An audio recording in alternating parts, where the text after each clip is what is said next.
House will come to order. Members-elect, please take your seats.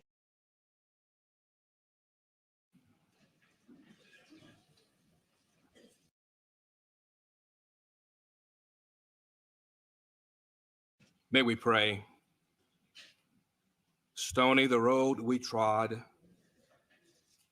bitter the chastening rod. Felt in the days when hope unborn had died, yet with a steady beat, have not our weary feet come to the place for which our fathers sighed. Sovereign God,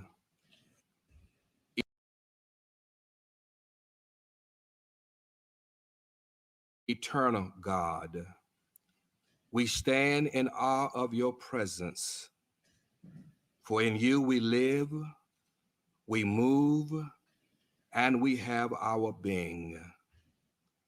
We ask your blessings now upon this House of Delegates and all who serve this body in this hallowed chamber. Grant each of them a daily measure of fresh grace. Cause them to be still and know that you are God. We offer our humble gratitude for the gift of freedom we enjoy, and we commit our future as a nation and as a state into your hands. Your wisdom is beyond the scope of our finite understanding. We know in the midst of this time, you have kingdom purpose. Nothing that is happening is a surprise to you. You see the end from the beginning, and you are at work in ways we cannot see. Guide the direction of every elected leader in this chamber. Give them divine wisdom to lead and unify this great state. We are facing immense challenges and great political divisions. We pray they will put their personal agendas aside and work together to bring our state toward peace and prosperity. Give each of them the prophetic mantle of Michael and inspire our lawmakers to act justly, to love mercy, and to walk humbly with our God. Make them strong and courageous to do your will on behalf of your people. We commit our state and our nation into your hands. Amen. Amen. I pledge allegiance to the flag of the United States of America and to the republic for which it stands, one nation, under God, indivisible, with liberty and justice for all.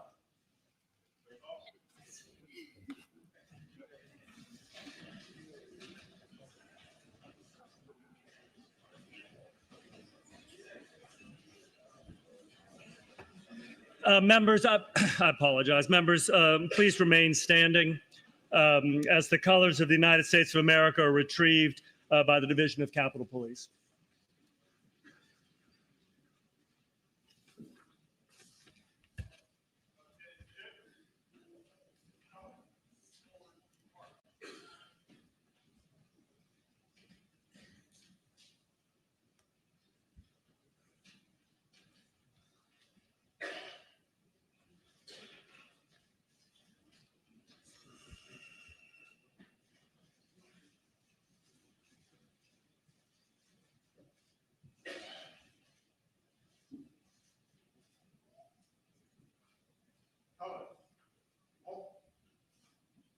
Mr. Clerk, permission to retrieve colors. Retire the colors. Colors, present arms.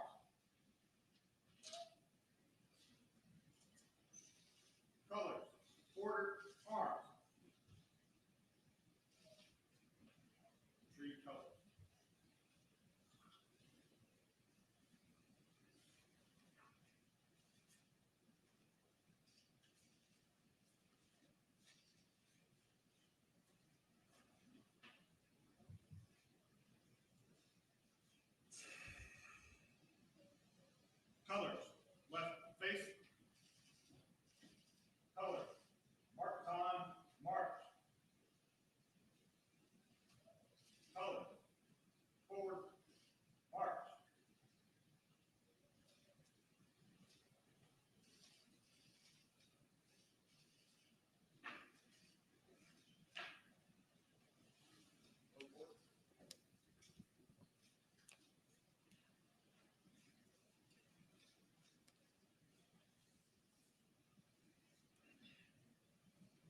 Members may be seated.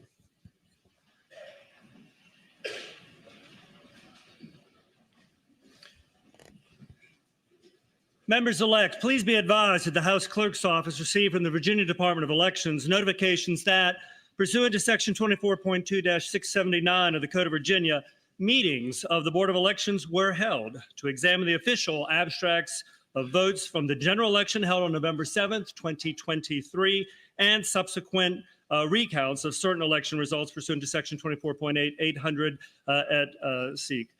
The results of the elections and recounts confirm that each member seated here today was duly elected a member of the Virginia House of Delegates for a 2-year term beginning the second Wednesday of January 2024, and has received from the Department of Elections a certificate of election pursuant to Section 24.2-673, all of which are on file upstairs in the House Clerk's office.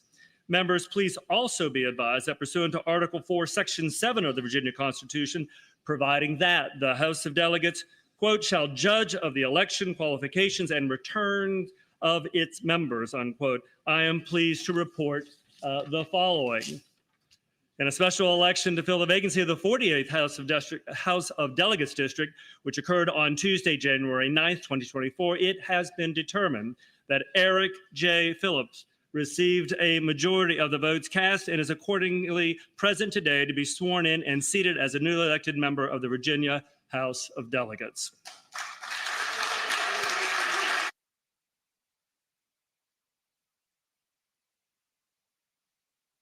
Members-elect, you will find on your desk the oath of office, which need to be signed today, and we'll come back to that in a bit.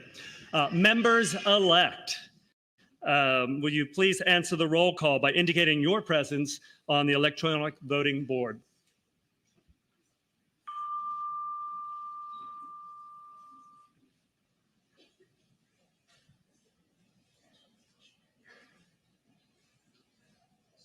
Yeah. I am pleased to advise the House that a quorum is present. Without further ado, members-elect, are you ready to take your oath of office? Members-elect, please rise. Please rise, raise your right hand, and repeat after me. I do solemnly swear that I will support the Constitution of the United States and the Constitution of the Commonwealth of Virginia, and that I will faithfully and impartially discharge all duties incumbent upon me as a member of the Virginia House of Delegates, according to the best of my ability. So help me God. Congratulations.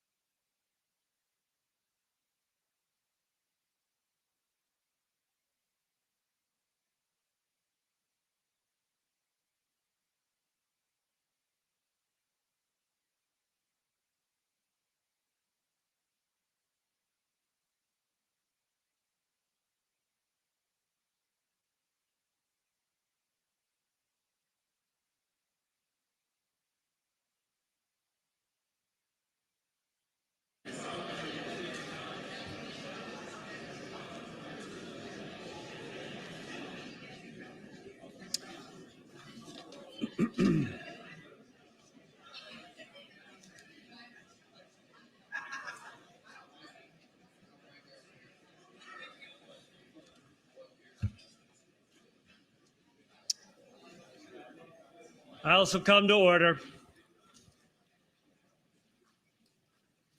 The next order of business is the election of the Speaker of the Virginia House of Delegates. Nominations are now in order. The delegate from Prince William, Delegate Torian. Thank you. Good afternoon. I rise to nominate Delegate Don Scott of Portsmouth as our next Speaker of the House of Delegates. I want to take this moment to thank Don's wife, Dr. Melinda Colson Scott, his daughter, Peyton, and his mother, Miss Helen, for being with us today and for giving to this House, Delegate Don Scott.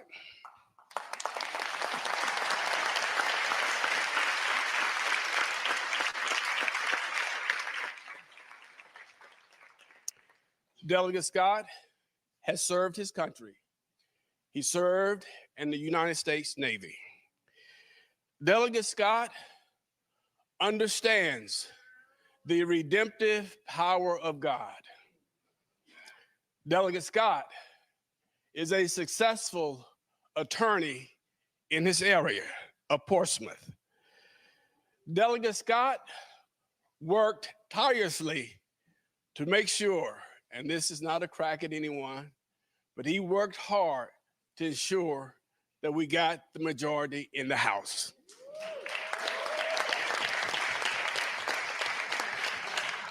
I want to take a moment and just talk a little about history. 4 years ago, when we were in this chamber, we elected the first Jewish female to serve as Speaker of the House, Delegate Eileen Phillicorn.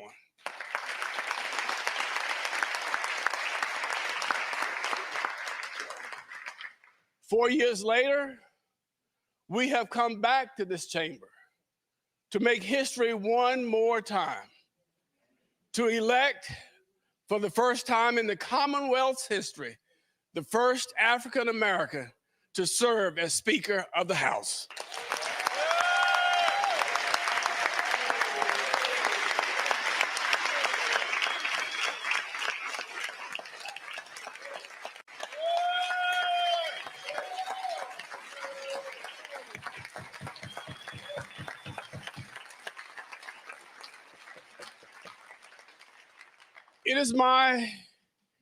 It is my hope that all of us as Virginians will have an appreciation for history. For over 400 years ago, people who looked like Delegate Scott gave of their sweat, blood, and tears to help build this Capitol. And I would say that it is probably only right and fitting and appropriate that 400 years later, a person of color, an African American, not only whose ancestors helped to build this Capitol, now stands to help lead this House of Delegates. It is only fitting.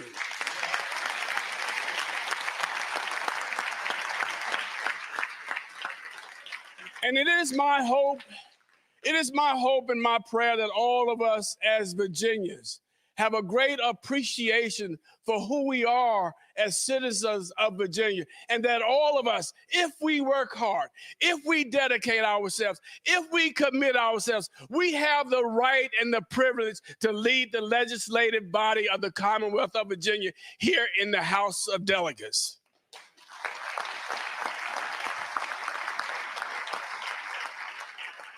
So I pray that it is a proud moment for all of us as we nominate Delegate Don Scott as our next Speaker of the House.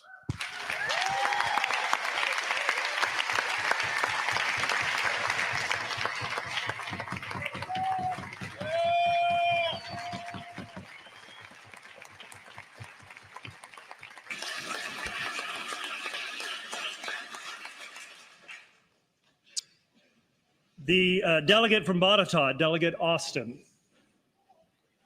Thank you, Mr. Clerk. I rise to second the nomination for my friend Don Scott. It is an honor to second the nomination on this historic occasion for the gentleman from Portsmouth to serve as the Speaker of the Virginia House of Delegates. Each of us has been entrusted to serve in this historic body and to work together to address the needs of all Virginians. I'm confident that Don Scott can bring us together to do just that. The election of my friend from Portsmouth, the first African-American Speaker of this body, is a historic moment in our 405-year history. And it is only fitting this moment come as our nation embarks upon its 250th anniversary. And we as Virginians celebrate our role in the birthplace of America. My friendship with Don has grown. I've come to know him as a professional who approaches issues with a persuasive, calm, methodical, and persistent manner. and always with a smile.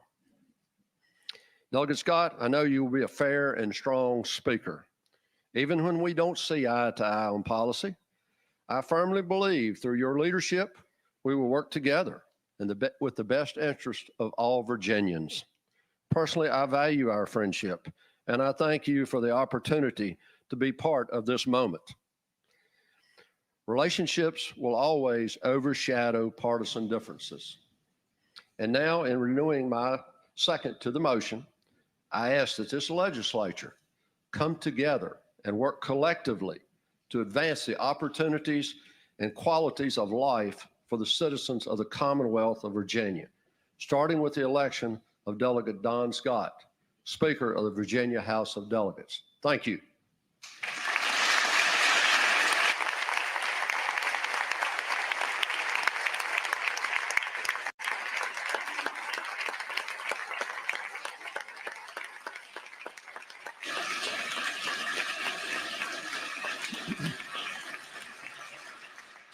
Are there further nominations? Hearing none. I declare that the nominations are now closed. All those in favor of Don Scott to be Speaker of the Virginia House of Delegates shall indicate such on the electronic voting board.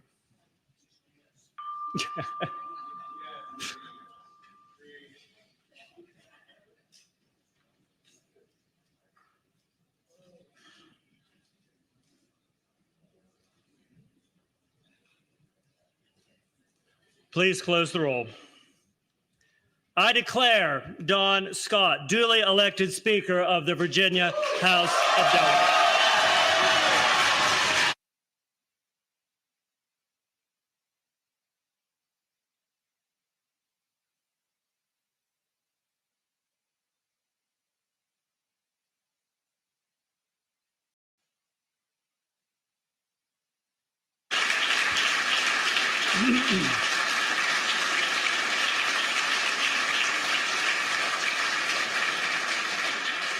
The following members are appointed to escort the Speaker-elect to the Speaker's rostrum to receive the oath of office. Delegates Sickles, Delaney, Helmer, Munden King, Austin, and Coiner. Go back to the chamber. Members may be seated.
The oath of office, members, please be seated. The oath of office will now be administered by the Honorable S. Bernard Goodwin, Chief Justice of the Supreme Court of Virginia.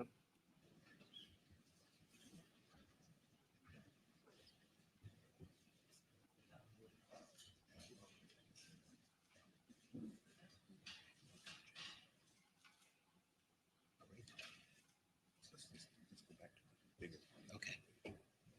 You the boss. Speaker Designee Scott, are you prepared to take the oath of office? I am. Please raise your right hand and place your left hand on the Bible. Please repeat after me.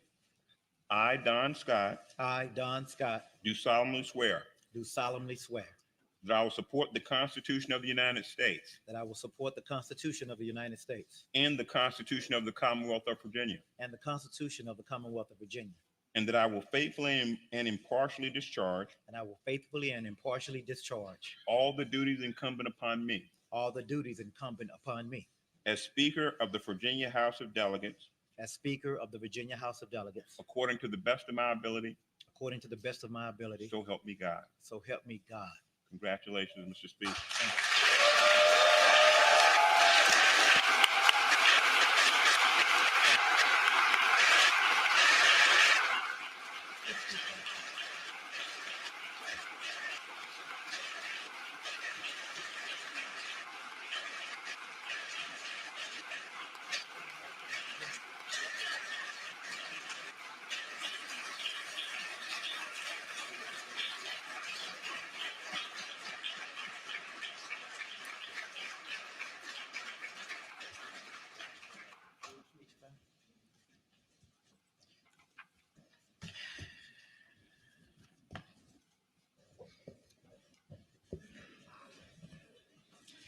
Good afternoon, Virginia.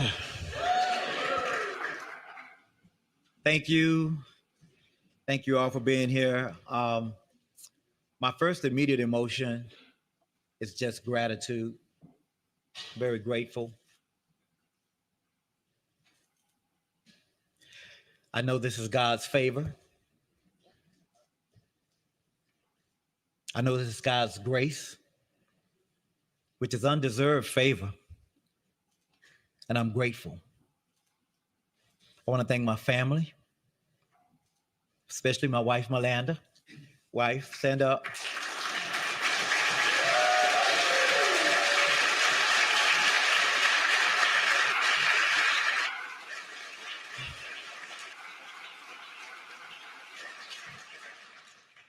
And she thinks she's my mini campaign manager. She thinks I haven't won an election without a Peyton. Stand up, Peyton. My little 15-year-old daughter. So y'all, you know, real talk, without them, I wouldn't be here. You all know it when you serve that we couldn't do any of this without our family, without them allowing us to be away, countless hours, countless nights, people pulling you in different directions, town meetings, council meetings, committee meetings. We know that, commissions. So we want to thank our families. And first of all, let me congratulate all of the new delegates that are here. Congratulations.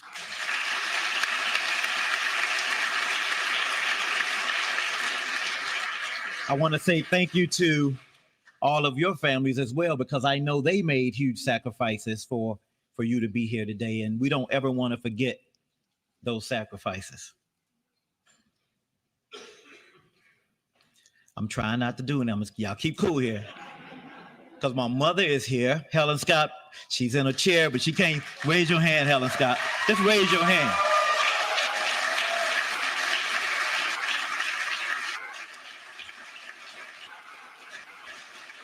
Y'all don't understand. My mother's 88. Y'all don't understand. I owe her. I'm gonna make her sit in here for a little while because she used to make us go to Sunday school, her choir rehearsal, church, Baptist training union after church. What you got to go to church after church for? And then back to church on Wednesdays, and then some more choir rehearsal. And then she was like the singer, lead singer in the choir. She was the soloist, so I got to listen to some more singing. Then when I go home, she's singing some more. And she's tough, y'all. I got to honor her today. She was orphaned as a child. She raised 6 children by herself. I used to tell her, don't worry, God is my father, and he would take care of us. So I know I'm a little soft right now, but I'm really tough. And I got that toughness from her. She used to make my brother and I, she had to work, y'all. She had a couple of jobs. So we thought it was normal that kids got dropped off in front of the library before the library opened and then got picked up in the evening after the library had closed. But we knew, one thing she knew, we were going to be able to read and read well, and we do. Thank you, Mom.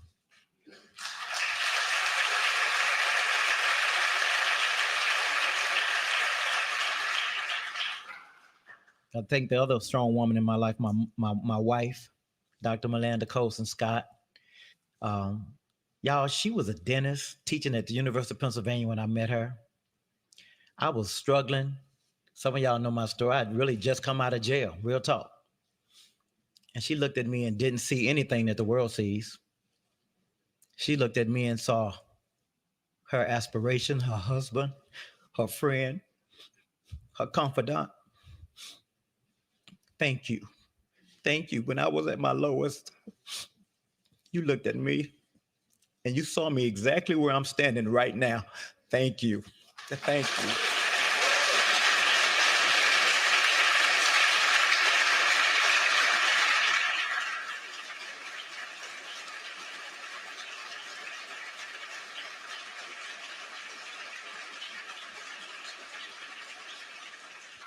I want to thank my friend and mentor and confidant, Chairman Torian, for all of his support, and most importantly, for nominating me to be here. Thank you, Chairman Torian.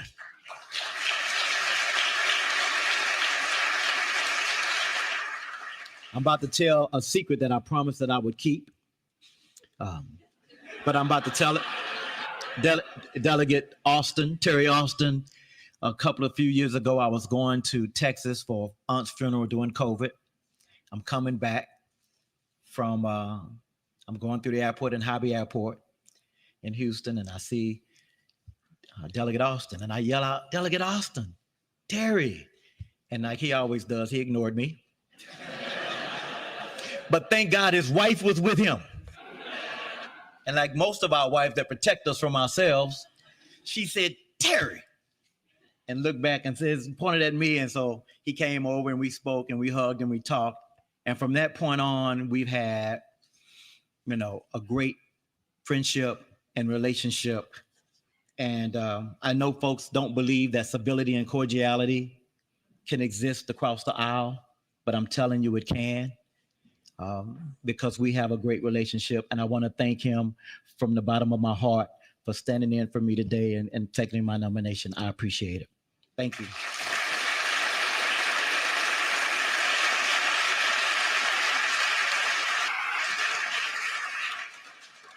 So I want to just let y'all know everything that I learned in this house about fighting for what you believe in and being a leader, I learned from watching Delegate Todd Gilbert, the former speaker and now minority leader. He is a tenacious fighter. Y'all are all gonna cringe when he step up to speak, so just get ready. He used to make me do it too. Y'all give it up for my friend Todd Gilbert.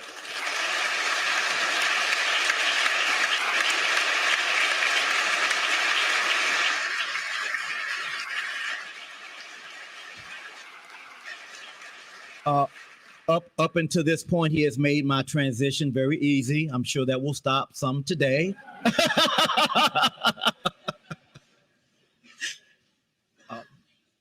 I'm grateful and thankful to my colleagues for the trust that you have placed in me to lead this august body. The historic nature of my speakership is not lost on me. This will be the first time in the history of the Commonwealth of Virginia that we have had a speaker who was as intelligent as this and as handsome as this. No, what y'all laughing at? It's true. No, let me stop. But it's an honor and a privilege to be elected by my peers as the first Black Speaker of the House of Delegates. 405 years after the founding of the longest continuous Democratic elected body in the Western Hemisphere. Also, coincidentally, 405 years after the first enslaved people arrived here. Not far from where we stand, down the road in Hampton Roads. So I know I stand on the shoulders of those who came before me. And there's something about being the first to do something. I think about the folks that I look up to personally who never got this opportunity, who I still count as friends, who are brilliant. Forgive me, but they are legislators, former legislators, they're jurists, they're now colleagues and peers. And they served in this body, African Americans. People like Kenny Alexander, former delegate, senator from Norfolk, and Yvonne Miller, former delegate, fierce fighter, and senator from Norfolk. I think about former delegate Gerald Jones and my predecessor and mentor and friend from Portsmouth, now Circuit Court Judge Delegate Ken Melvin. All of these guys were brilliant. All of these ladies were brilliant. Yet they never had the opportunity to stand where I stand now. In fact, Judge Melvin told me he never even fathomed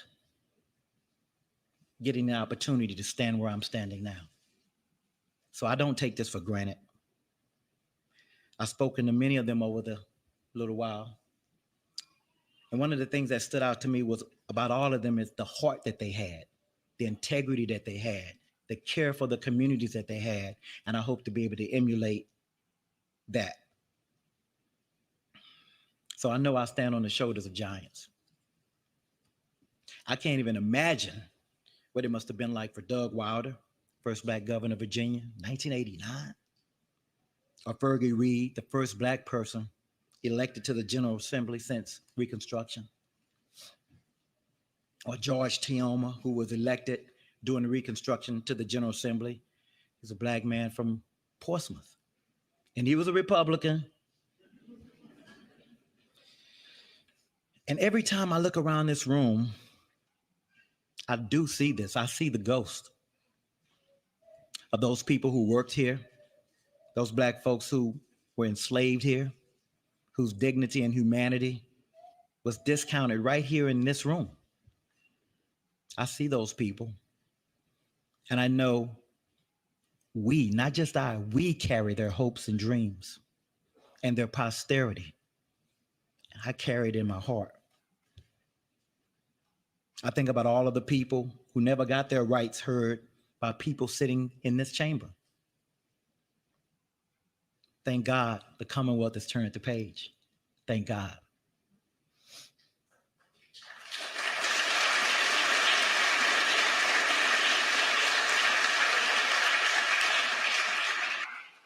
I can imagine how proud they would be to see all the people who are now serving in this chamber looking back at me from different backgrounds, different faith traditions, different races and ethnicities, and so many other things that and differences that make our Commonwealth so very rich. And talk about diversity. I have a very unique story myself. Some of you know it, some of you don't, but Google me, as the kids say. 30 years ago, I went to federal prison. I did an 8-year sentence, almost 8, 7 years, 8 months, who's counting? And I'm in awe of how awesome God is. It was 30 years ago. Now I'm standing here today. And I remember people, some who were in rooms like this telling me my life was over. I would never be what I thought I would be. I would never be what I thought I could be. But y'all didn't know I had a secret weapon. I had that woman over there who would come and see me and talk to me and send me letters and send me books and tell me that I was who she thought I was and who God said that I was. And she would tell me and remind me that I was God's beloved, with whom he was well pleased, regardless of current circumstance. And I had this praying grandmother and these praying aunts and these fake aunts who I always thought they tell me what to do like they was my aunts. and they would wrap their arms around me. I had these women who not only prayed for me and took care of me and during the times that I was away, but when I came home. I had one aunt, Juice. She would pick me up at 5 a.m. to make sure I got to work on time every day. Commitment, 5 a.m. every day. Get me to work, get me back, because I didn't have a car at the time.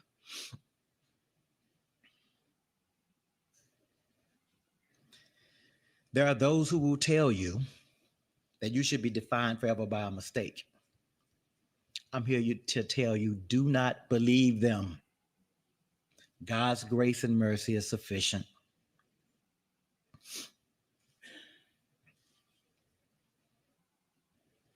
Duty, honor, country.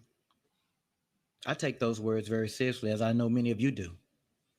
We have some great veterans here that serve in this body. You also may not know I was a former naval officer. I often think about the sacrifices that those in uniform make every day in foreign lands and in hostile situations. They raise their right hand and they take an oath to put themselves in harm's way. And their families many times don't know not only where they are, but when they'll return. And we speak now. As we speak right now, there are men and women who are standing watch all over this nation. Please, as you serve, do not forget them. Do not forget them. The decisions that we make here are going to make sure that they come back to a country that has freedom and democracy for which they fight for overseas. Do not forget them.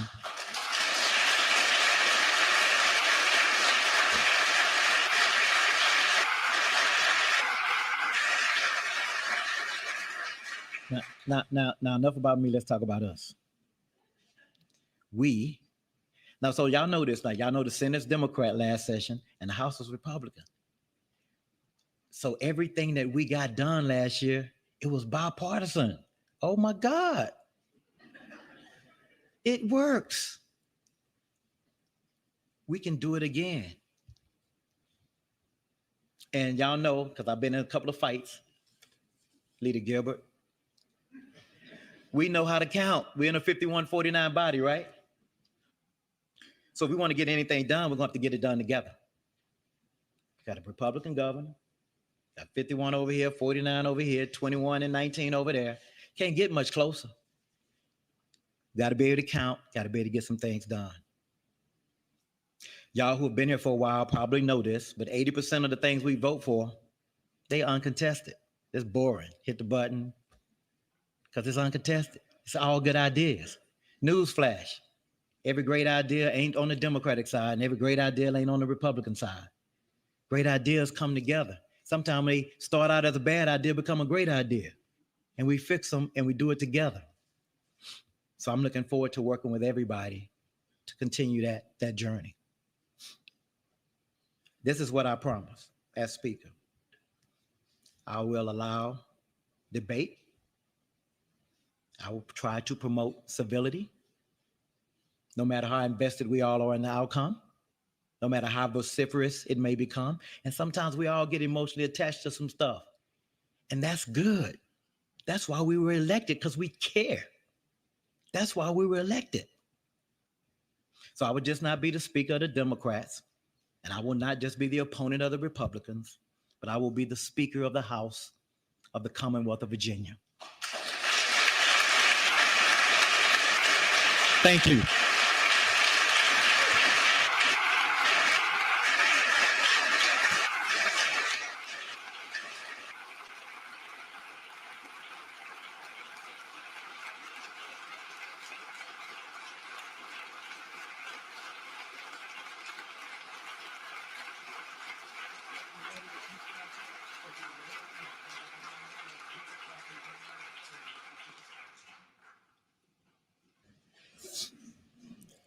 Now let's see how this works. The next order of business is the election of the clerk of the Virginia House of Delegates. Nominations are now in order. Oh, the delegate from Alexandria, Delegate Herring. Thank you, Mr. Speaker. And I'm so glad I get to be the first one to say it.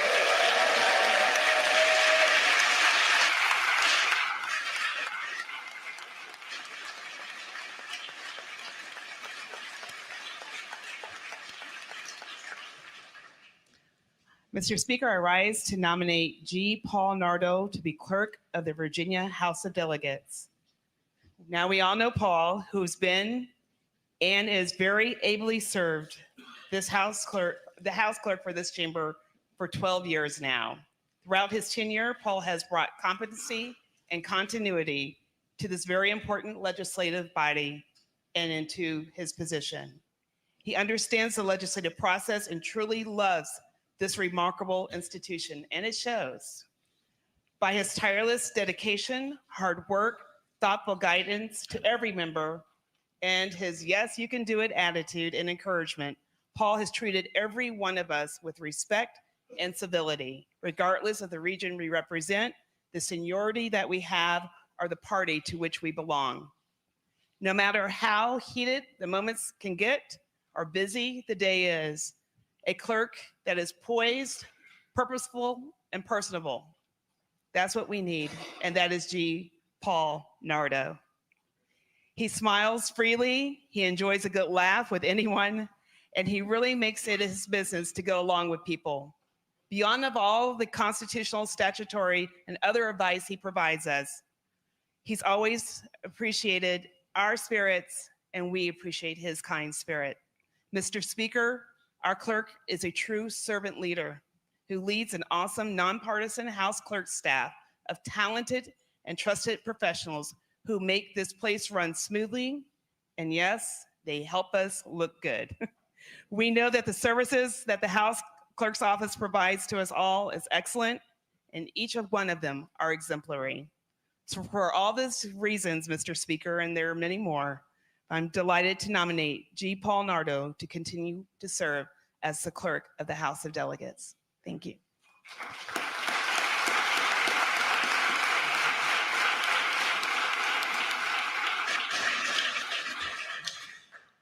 The delegate from Shenandoah, Delegate Gilbert. Mr. Speaker, I rise for the purpose of seconding the nomination of G. Paul Nardo. Delegate has the floor. Mr. Speaker, thank you very much. And there's very little I can add to the apt and eloquent description that Leader Herring provided of our friend G. Paul Nardo. I will add, I've known Paul a very long time. I've known him through the service of previous speakers and how he ably served in that capacity. From my perspective, the one thing I can share is, it's all a question of perspective for so many of us. I had the unique opportunity to see how he serves this body with professionalism, with that consummate dignity, that attention to detail. And when I say attention to detail, you all know all the little things you ask Paul Nardo to do that you're a little embarrassed when you ask it. I probably had 2 or 3 this week that I said, can you fix this very little thing? No matter what it is, whether it's Paul or his able staff, the best in this nation, Mr. Speaker, the clerk staff.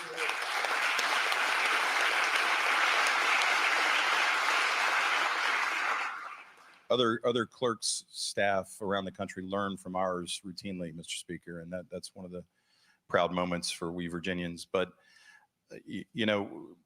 Paul answers that call every day, and without regard to party, without regard to seniority, without regard to any other status or anything, he may harbor his own thoughts about particular members, but he serves everybody the same.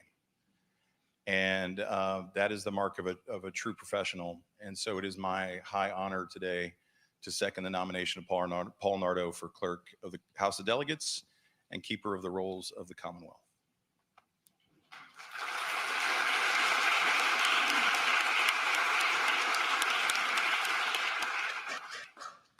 Are there further nominations?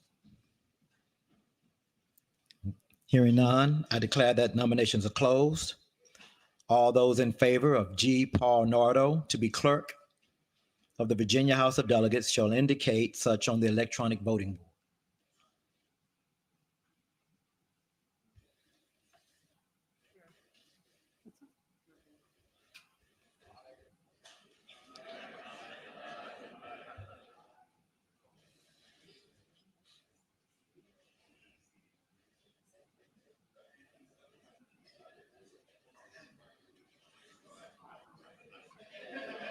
We better get him back in here to fix it.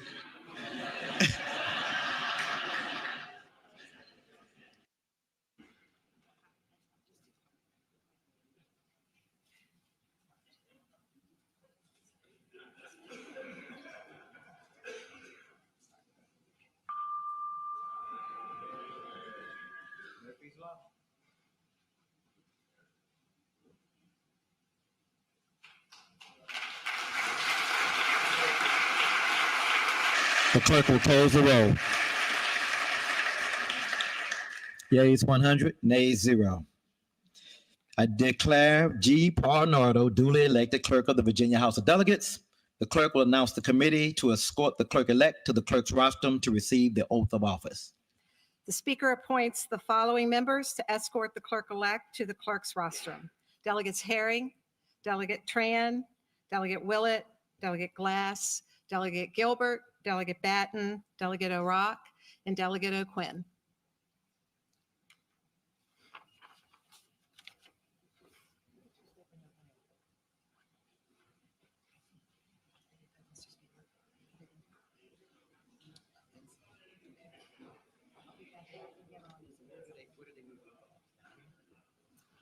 Yeah, I think he does it.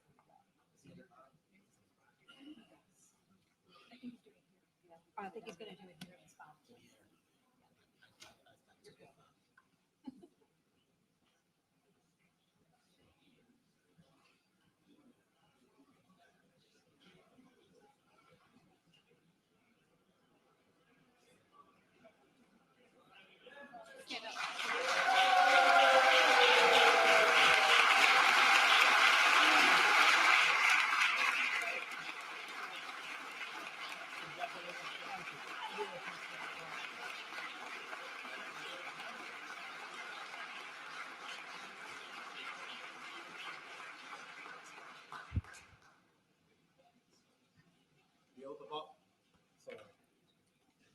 The oath of office will now be administered by the Honorable S. Bernard Goodwin, Chief Justice of the Supreme Court of Virginia.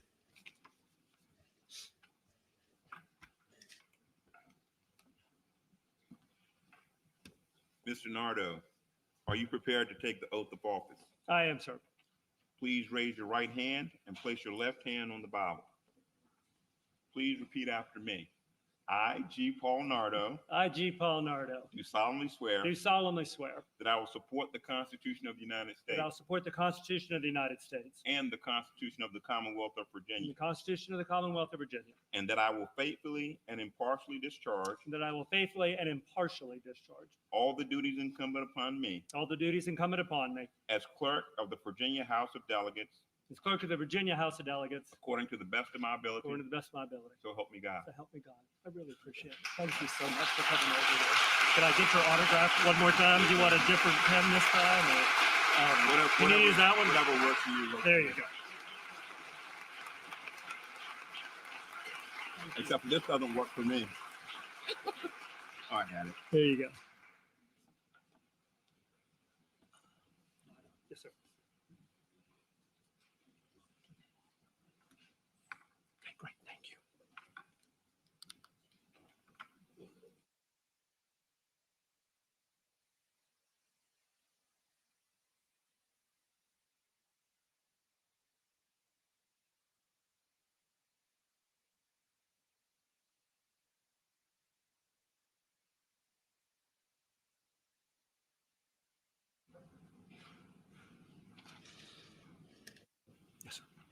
The clerk will report a resolution. House Resolution Number 10, establishing the rules of the Virginia House of Delegates for the 2024-2025 sessions of the General Assembly of Virginia. You sit there. The delegate from Alexandria, Delegate Herring. Thank you, Mr. Speaker. I rise to move the adoption of the resolution and speaking to that motion. Delegate has the floor. Thank you, Mr. Speaker. I want the members to know the rules are pretty much the same as the 2022-2023 rules, but there are some changes, and I'm going to briefly go through them. There was an addition to Rule 6. Rule 6C was added to just reflect custom and practice that we will count the seniority of members who are returning the years that they've had in returning, or if they served in the other body, in determining seniority for this chamber with office assignments and seating. Then we have another rule change, which is Rule 16. The name of two committees were changed. Commerce and Energy is changed to Labor and Commerce, and then Health, Welfare Institutions was changed to Health and Human Services. And then Rule 75 was revised to add the requirement that the governor's recommendation be agreed to must receive